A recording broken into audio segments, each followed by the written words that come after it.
I'm with Hayley and Kaz. Today we're in Liverpool. Hayley runs a group. Can you tell us a little bit about that group, please, Hayley? Yeah, we're part of United Against. We're a part of United Against Child Abuse, and we're joined up with London, Manchester, Scotland, and various places in the UK that are joining us. And what we're here is to help people bring out the voices of their stories regarding historic child abuse, whistleblowers. We're here for a voice to make sure people know that there are people that are willing to listen. Thanks, Hayley. Kaz, few people do know that you're quite active within this terrible crime been happening. They use the word historic. It does go back a long time. But it's not historic, it's happening today. You know, it is still happening this very second to children all across this country. That is the whole point. It's not just historic. And we need to get people to wake up to that. We need to get people to be aware that every person that they put into their child's life is a potential risk. Liverpool, where we are today, courtesy of Hayley and the guys, they were involved with Brunel community right at the start. That's North Wales for those that don't know. Is that Liverpool Council?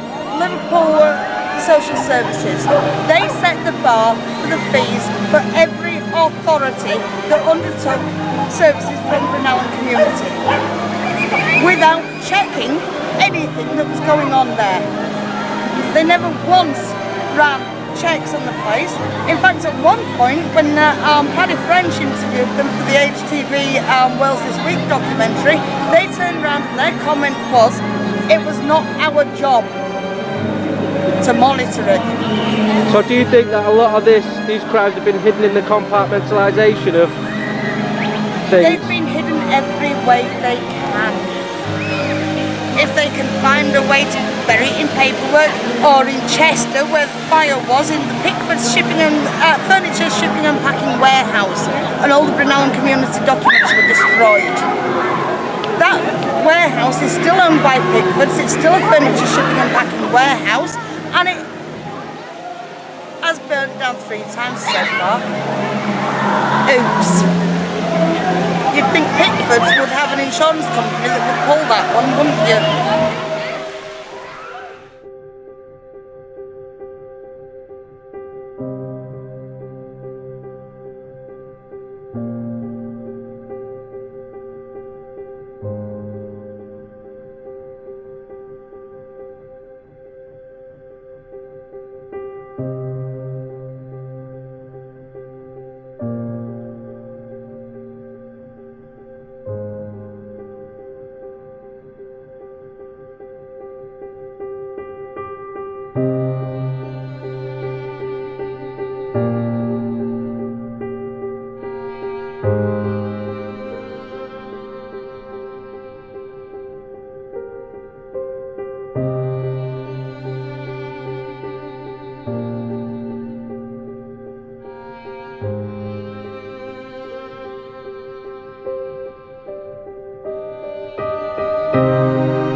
Everything that happens around you happens because of the people that you voted in. The Conservative Party, they are hiding the paedophiles that run this country. The biggest paedophile in there is one Kenneth Clark. Kenneth Clark has been abusing kids for a very long time, and he's connected to Nottingham. We have witnesses that say that he took kids on minibuses down to Dolphin Square. Dolphin Square is the centre of the main inquiry into Westminster paedophiles. Nottingham is the epicentre of all these paedophile rings. And if you think I'm talking about Nottingham, Nottingham is probably attached to Liverpool. It's attached to Chester. It's attached to Stafford. You name it.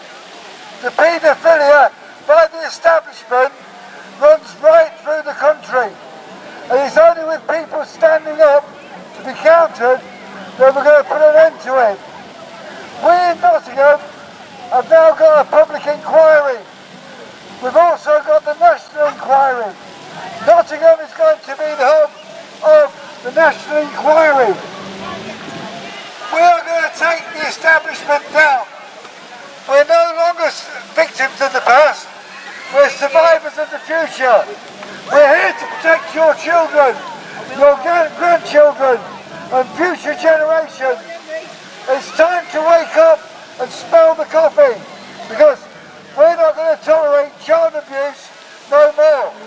That includes stealing of children from families under the banner of forced adoptions, closed family courts where people cannot get justice. We can do one thing, we can take over the family courts, occupy them and arrest the judges that are facilitating this. Arrest the politicians because they're committing treasonous acts against you, the people. It's time to say enough is enough. Thank you, Liverpool.